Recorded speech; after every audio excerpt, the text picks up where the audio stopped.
जय हिंद दोस्तों, आप सभी का स्वागत है आपका अपना YouTube channel Jha exam page पर। दोस्तों, यूपी पुलिस री एग्ज़ाम का जो आज पेपर हुआ है यानी 23 तारीख का, इसके फर्स्ट शिफ्ट का ये क्वेश्चन है। तो आप इसको देखिए, इसमें हिंदी और जीके का क्वेश्चन है। तो आप इसको देखिए, इसी लेवल का क्वेश्चन पूछा गया है। बाकी जो भी एग्ज़ाम बचे हुए हैं उसमें कुछ इसी लेवल का क्वेश्चन रहने वाला है। तो एक एक करके आप देखिए, क्वेश्चन का लेवल थोड़ा सा ऊँचा है, तो इसको ज़रूर इस तरह से पढ़ करके आप जाना है। और इसमें मैथ और रीजनिंग का जो क्वेश्चन है हम दूसरे वीडियो में लेकर के आएंगे। इसको एक एक करके देखिए और इसको समझिए। कहता है, अगम और आगम शब्द युग्म का सही अर्थ है। अगम और आगम शब्द का सही अर्थ दिया हुआ है। उत्पत्ति दुर्लभ, सहानुभूति और अनजान, दुर्लभ उत्पत्ति, शास्त्र और शास्त्री। तो आगम अगम शब्द का जो शब्द युग्म का सही अर्थ है वह है दुर्लभ और उत्पत्ति। यानी अगम और आगम का मतलब होगा दुर्लभ और उत्पत्ति। निम्नलिखित में से मूक का अनेकार्थक शब्द कौन सा नहीं है? यानी मूक का अनेकार्थक शब्द नहीं है, ये पूछा गया है।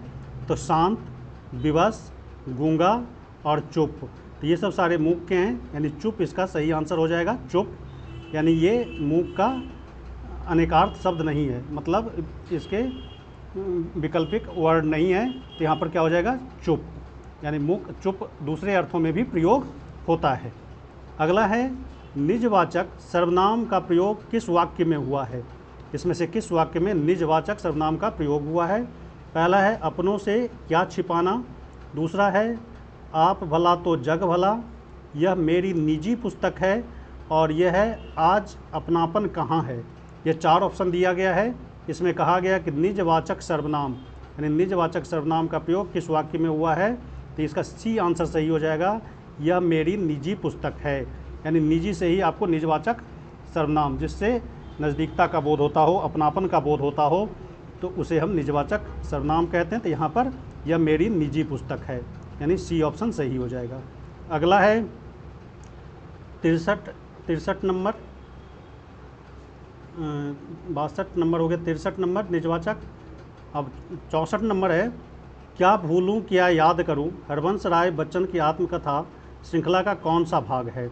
यानी क्या भूलूं क्या याद करूं, ये हरवंश राय बच्चन की आत्मकथा है। इसमें कौन सा भाग है ये? तो 64 का क्या आंसर हो जाएगा? तो क्या भूलूं क्या याद करूं में ये दूसरा भाग, पहला भाग, चौथा भाग और तीसरा भाग।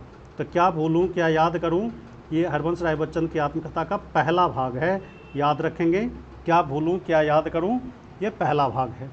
अगला है 65 नंबर क्वेश्चन, हिंदी भाषा के लिए साहित्य अकादमी पुरस्कार के प्रथम विजेता कौन थे? हिंदी भाषा के लिए साहित्य अकादमी पुरस्कार, यानी हिंदी भाषा में साहित्य अकादमी पुरस्कार के प्रथम विजेता कौन थे? पहला ऑप्शन है माखन लाल चतुर्वेदी, दूसरा है विष्णु डे, तीसरा है हरवंश राय बच्चन, चौथा है सुमित्रानंदन पंत। तो 65 का जो हो जाएगा माखन लाल चतुर्वेदी।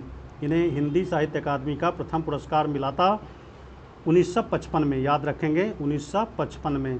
किसके लिए?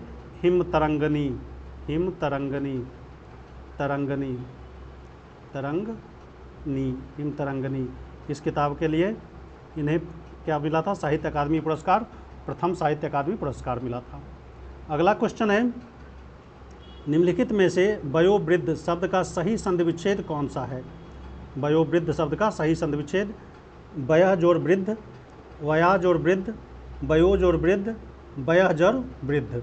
तब वयोवृद्ध का सही संधिविच्छेद इस चारों ऑप्शन में से कौन सा होगा? वया जोड़ वृद्ध, वयोवृद्ध, यानी डी ऑप्शन आपका सही होगा। 66 का क्या हो जाएगा? डी। अगला क्वेश्चन है 67 नंबर पे 2019 का साहित्य अकादमी पुरस्कार किस रचनाकार को दिया गया है? यानी 2019 का साहित्य अकादमी पुरस्कार, ये करंट अफेयर्स का क्वेश्चन पूछा गया था। यानी कहने का मतलब, साहित्य अकादमी पुरस्कार नंद किशोर आचार्य, रमेश कुंतल मेघ, राम दरस मिश्र और काशीनाथ सिंह। तो 2019 में जो साहित्य अकादमी पुरस्कार दिया गया था वो किसे दिया गया था? तो काशीनाथ सिंह को, याद रखेंगे काशीनाथ सिंह, यानी डी ऑप्शन सही होगा। और ये किसके लिए, किस किताब के लिए? काव्य संग्रह इनका था। काव्य संग्रह कविता की किताब थी जिसका नाम था नकली लोग। क्या नाम था? नकली लोग, नकली लोग। इस किताब के लिए इन्हें क्या दिया गया था? साहित्य अकादमी पुरस्कार दिया गया था 2019 का। 68 नंबर है, देश प्रेम में कौन सा समास है? देश प्रेम में कौन सा समास है? द्विगु, बहुव्रीहि, अव्ययभाव और तत्पुरुष। तो देश प्रेम में तत्पुरुष समास है, तो देश के प्रति प्रेम, तो ये तत्पुरुष समास, तो यहाँ पर कौन सा हो जाएगा? डी ऑप्शन आपका सही हो जाएगा। ये देश प्रेम बता ही दिया आपको। अगला है, जुबान पर लगाम न होना का अर्थ। जुबान पर लगाम न होना का अर्थ, सदैव कठोर वचन कहना, सर्वत्र अपनी भाग्मिता दिखाना, स्पष्टवादी होना, अनावश्यक रूप से स्पष्टवादी होना। तो 69 का कौन सा ऑप्शन हो जाएगा? जुबान पर लगाम न होना, अनावश्यक रूप से स्पष्टवादी होना। जुबान पर लगाम न होना, अनावश्यक रूप से स्पष्टवादी होना। अनावश्यक रूप से स्पष्ट बोल देता हो, जहाँ पर ज़रूरत ना हो वहाँ पर भी बोल देता हो, उसको कहते हैं जुबान पर लगाम ना होना। अगला ऑप्शन है, अगला क्वेश्चन है 70 नंबर क्वेश्चन, कहता है निम्नलिखित में से कौन सा अमृत शब्द का पर्यायवाची शब्द नहीं है? ये इतना छोटा लिखा हुआ है ना, निम्नलिखित में से कौन सा अमृत शब्द का पर्यायवाची नहीं है? तो पहला है ऑप्शन सोम, अमीय, सुधा और क्षीर। तो निम्नलिखित में से कौन सा अमृत शब्द का पर्यायवाची नहीं है? तो इसका ऑप्शन हो जाएगा क्षीर। क्षीर अमृत शब्द का पर्यायवाची नहीं है। सोम मतलब भी अमृत होता है, अमीय मतलब भी होता है, सुधा मतलब भी अमृत होता है, तो यहाँ पर क्या हो जाएगा ऑप्शन? तो क्षीर हो जाएगा ऑप्शन आपका सही। क्षीर यहाँ पर ऑप्शन सही हो जाएगा। अगला है, निम्नलिखित में कौन सा दंत वर्ण नहीं है? तो दांत से वर्ण बोला जाने वाला शब्द नहीं है, तो ऑप्शन है यहाँ पे द, ट, त और ध। तो यहाँ पर स्पष्ट रूप से यहाँ पर उत्तर होगा ट। दंत वर्ण नहीं है, तो ट ऑप्शन आपका क्या हो जाएगा? सही हो जाएगा। अगला है, मैंने आम खा लिया है, यानी 72 का पूछा गया है, मैंने आम खा लिया है, इस वाक्य में कौन सा काल प्रयुक्त है, यानी किस टेंस का है? तो ऑप्शन दिया हुआ है सामान्य भूतकाल, पूर्ण भूतकाल, आसन्न भूतकाल और अपूर्ण भूतकाल। तो पूछा गया है कि मैंने आम खा लिया है, तो इसका ऑप्शन हो जाएगा आसन्न भूतकाल। तो याद रखेंगे आसन्न भूतकाल, यहाँ पर ऑप्शन सी सही हो जाएगा, 72 का सी। आगे है, किसी एक में आस्था रखने वाला वाक्यांश के लिए एक शब्द बताइए। किसी एक में ही आस्था रखने वाला वाक्यांश के लिए एक शब्द, किसी एक में ही आस्था रखना, तो क्या हो जाएगा? तो ऑप्शन दिया हुआ है अनन्य, दूसरा ऑप्शन है अनिकेत, तीसरा है अनुत्तीर्ण, चौथा है अनुमोदन। अनुमोदन करना, स्वीकार कर लेना, यानी कहने का मतलब किसी एक में ही आस्था रखने वाले को क्या कहते हैं? अनन्य। अनन्य भक्त कहते हैं ना, किसी एक भगवान में आस्था रखने वाला या किसी एक चीज़ में आस्था रखने वाला, उसको क्या कहते हैं? अनन्य। तो 73 का कौन सा हो जाएगा? A option. ये सब सारा पूछा हुआ क्वेश्चन है, तो इसको ज़रूर पढ़ के जाना आप। अगला है 74 नंबर, निम्नलिखित शब्द में से प्रयुक्त प्रत्यय किस विकल्प में ठीक ठीक प्रदर्शित किए गए हैं? देखिए इसमें प्रत्यय पूछा गया है कि कौन सा प्रत्यय सही है। ये धमाका, लड़ाकू, उड़ाक, छिलका, इसमें से इन सब वर्ड में कौन सा प्रत्यय सही लगा हुआ है? तो देखिए यहाँ पर ऑप्शन दिया हुआ है 74 में कि ए में दिया हुआ है आका, दूसरा है आकू, आक, अक्का। देखिए छिलका, तो छिल वर्ड है, इसमें का प्रत्यय लग गया, तो का यहाँ पर सही हो जाएगा। लड़ाका, उड़ाकू, उड़ाक, आक लगा हुआ है, उड़ में लगा हुआ है आक, तो उड़ाक हो गया। यहाँ पे लड़ाकू में आकू लगा हुआ है, लड़ में आकू लगा हुआ है, लड़ाकू हो गया। और धमाका में तो धमाका, तो इसमें का प्रत्यय लगा हुआ है आका, धमाका। तो यहाँ पर कौन सा ऑप्शन हो जाएगा? 74 का ए ही सही हो जाएगा। बाद बाकी जितने भी ऑप्शन हैं ये गलत गलत होगा ये। अगला है, शुद्ध वाक्य का चयन कीजिए, इसमें से कौन सा शुद्ध वाक्य है? तो कहता है मध्यकालीन युग में कलाओं की बहुत उन्नत हुई। दूसरा ऑप्शन है साहब ने कहा कि किसी को अंदर न जाने दिया जाए। तीसरा है इस समय मोहन की आयु 20 वर्ष है और वे चाहे भले ही न आए पर तुम्हें आना होगा। कहता है इसमें से शुद्ध का चयन करना है, शुद्ध वाक्य का चयन करना है। तो इसमें शुद्ध वाक्य कौन सा हो जाएगा? इस समय मोहन की आयु 20 वर्ष है, ये शुद्ध वाक्य है। बाद बाकी ये अशुद्ध वाक्य है। अगला है क्वेश्चन है 76 नंबर,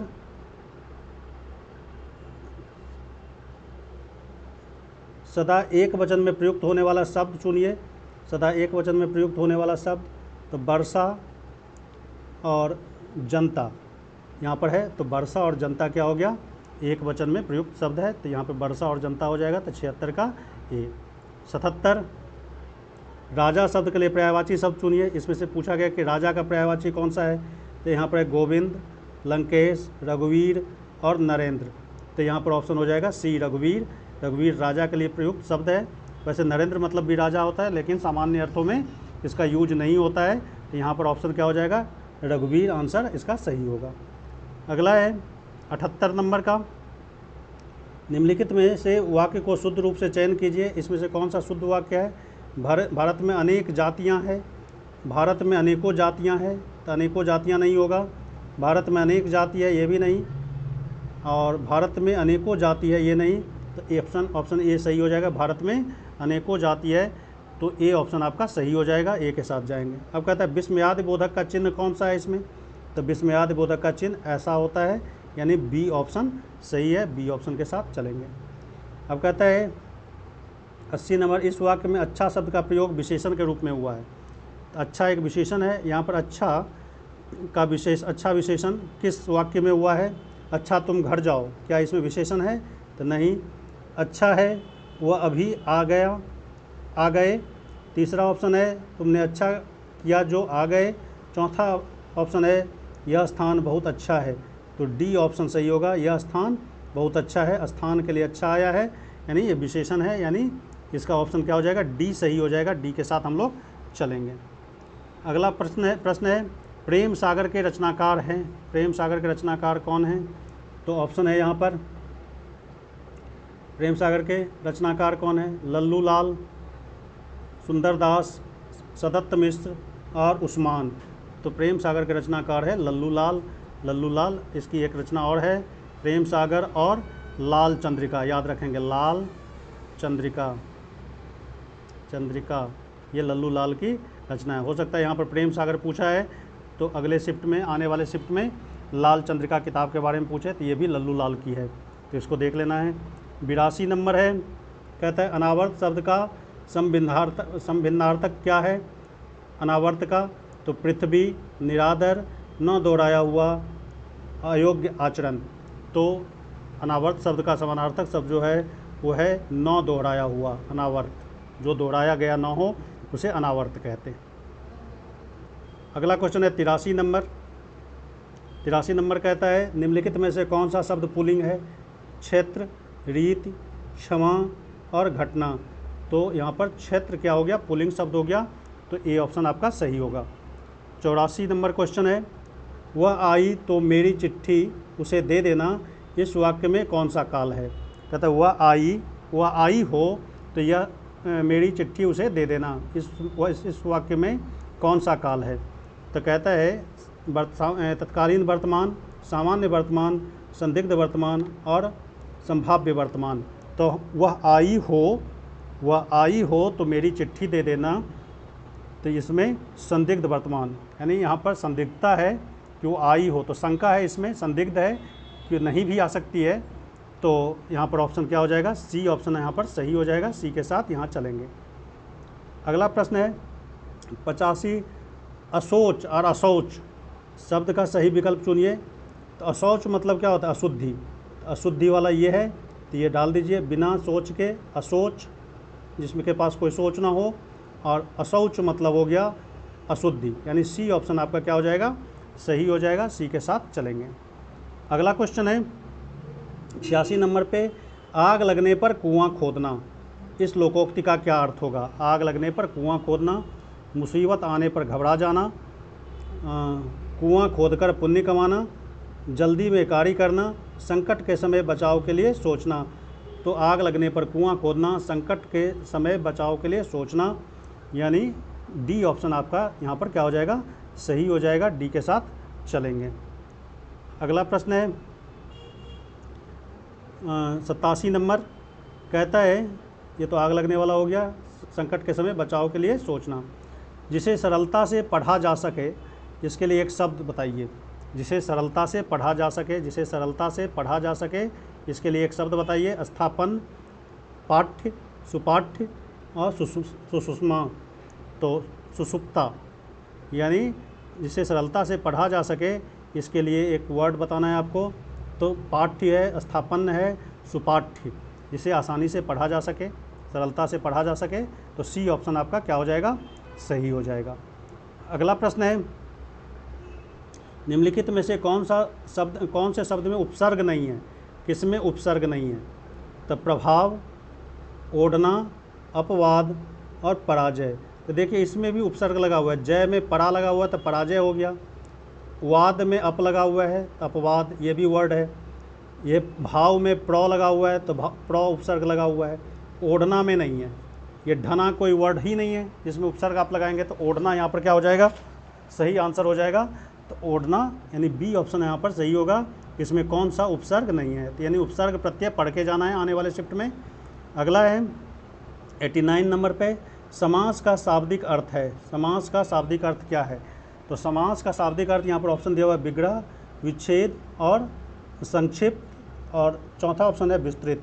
तो समास का शाब्दिक अर्थ होता है संक्षिप्त, संक्षेप में लिखना, यानी हो गया आपका सी ऑप्शन आपका यहाँ पर क्या हो जाएगा, सही हो जाएगा। समास का शाब्दिक अर्थ क्या हो जाएगा, संक्षिप्त, सी ऑप्शन। आगे क्वेश्चन है, कुछ जीके का क्वेश्चन है, जैसे 114 नंबर से बीच में रीजनिंग मैथ का क्वेश्चन है, तो उसको हम अगले वीडियो में लेकर के आएंगे। तो यहाँ पर देखिए आप, कहता है उपयोगकर्ता के बीच लगातार संचार को प्रोत्साहित करने के लिए किस सोशल मीडिया प्लेटफॉर्म में एस्ट्रिक्स शब्द यानी एस्ट्रिक्स नामक सुविधा है।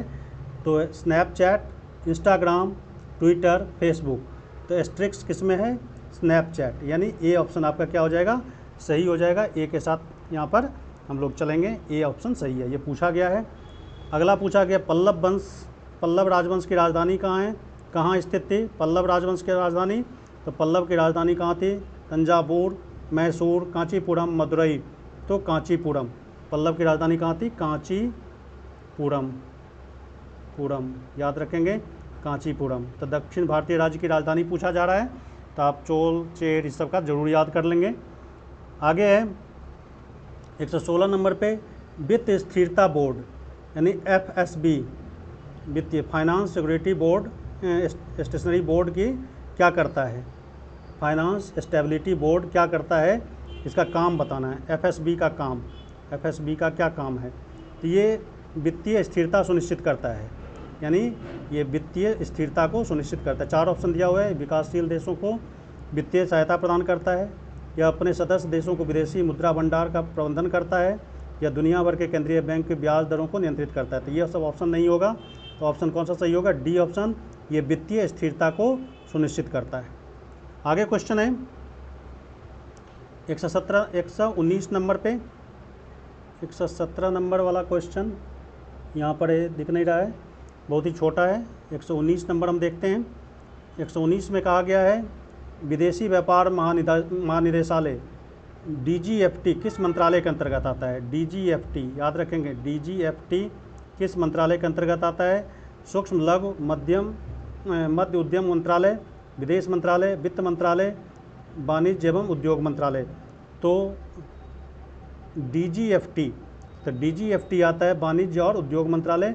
तो डी याद रखेंगे, वाणिज्य और उद्योग मंत्रालय के अंतर्गत कौन आता है, DGFT, विदेश व्यापार महानिदेशालय।